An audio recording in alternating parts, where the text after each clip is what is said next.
Good morning, class 5th. Welcome to your English grammars class. Students, we are on chapter number 24, paragraph writing. This is the last chapter of your half yearly syllabus. Okay, आज आपका syllabus जो है वो complete हो जाएगा, half yearly syllabus. So from tomorrow we'll revise the syllabus. ठीक है, जितना भी complete हो चुका है उसको हम revise करेंगे, revision करेंगे उसका.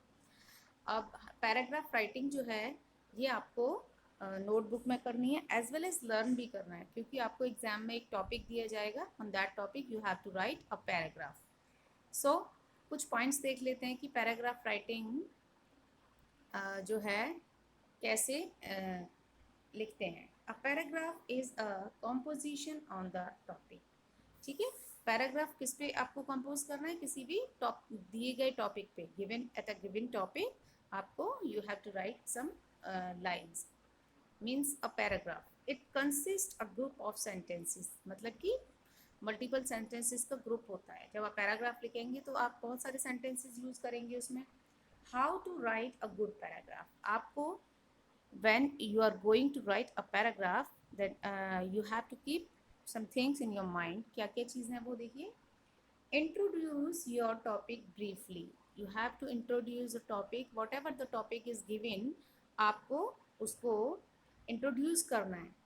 ठीक है, जिस टॉपिक पर आप लिखने जा रहे हैं पैराग्राफ, आपको उस टॉपिक के बारे में शॉर्ट में इंट्रोड्यूस कराना है उससे. Right well connected sentences. आपको सेंटेंसेस ऐसे कनेक्ट करके लिखने हैं, ऐसा नहीं लगना चाहिए कि आपने कहीं से कुछ भी लिख दिया है. उसी टॉपिक को कनेक्ट करते हुए एक सेंटेंस से दूसरे सेंटेंस को आपको पैराग्राफ लिखना है. Right simple grammatically correct sentences. आपको सिंपल सेंटेंसेस यूज करने हैं. ऐसा नहीं कि आपको सेंटेंस का मीनिंग नहीं आता और आपने लिख दिया है, इसलिए सिंपल सेंटेंसेस ही यूज करें हमेशा, जो कि ग्रामेटिकली भी बिल्कुल ही करेक्ट हो, यानी कि उनमें मिस्टेक्स नहीं हो. Be brief and to the point. और आप जो हैं छोटा लिखेंगे, संक्षिप्त लिखेंगे और उसको पॉइंट टू पॉइंट लिखेंगे. उसमें इधर उधर की बातें या अननेसेसरी कुछ भी नहीं लिखना है, आपको पॉइंट टू पॉइंट लिखना है जो टॉपिक आपको दिया गया है. There should be a variety is the kind of sentences used. और एक ही सेंटेंस को आप बार बार रिपीट नहीं करेंगे, या फिर एक ही तरीके के सेंटेंस को बार बार रिपीट नहीं करेंगे, उसमें कुछ वैरायटी होनी चाहिए. ठीक है, जैसे एक सेंटेंस दूसरे सेंटेंस जैसा, बिल्कुल ऐसा नहीं कि उसी को कॉपी करके आपने लिख दिया है, एक ही बात को बार बार रिपीट कर रहे हैं. Think about the topic clearly before writing. और जब आप लिख रहे हैं तो उससे पहले think about what is the topic. Topic जो है उसके बारे में पहले सोचेंगे अच्छे से, देन यू स्टार्ट राइटिंग. अब है यहाँ पर कुछ सैम्पल पैराग्राफ दिए गए हैं. देखिए, ये है जैसे माई पेट.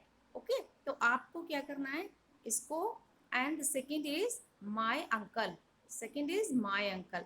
These two paragraphs you have to write in your notebooks. Okay, तो write these two paragraphs in your notebooks as well as read and learn them.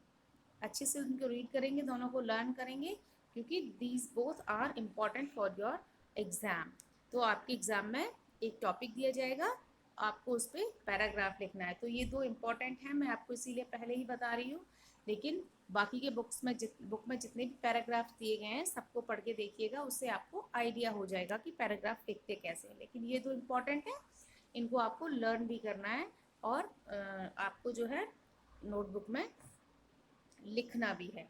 I have a small cute pet. So this paragraph is about my pet. ठीक है, यहाँ पर क्या दिया गया है, माई पेट.